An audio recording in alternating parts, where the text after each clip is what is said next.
A young girl who loved candy and soda, a TikTok star with millions of ears hanging on his every note, a Tesla sitting in a Hollywood tow yard, and a smell that nobody could ignore.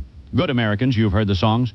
Romantic Homicide, a track that haunted the charts, a voice that poured from phones and speakers across this country, sung by a young man the internet knew simply as D4vd. Millions listened, but nobody was listening to what was parked in that tow yard.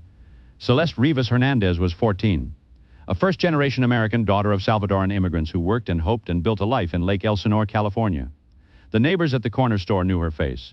She'd come in most every day for candy, for soda, small joys. Then one day in April of last year, Celeste didn't come home. Her family reported her missing. But it wasn't the first time she'd run, so the waiting began. 75 miles away in Hollywood, a Tesla sat in a tow yard, registered to an address in Texas.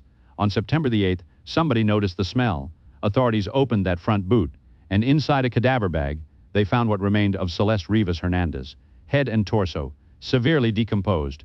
The medical examiner would say she'd likely been dead for several weeks. Page 2, for months, silence.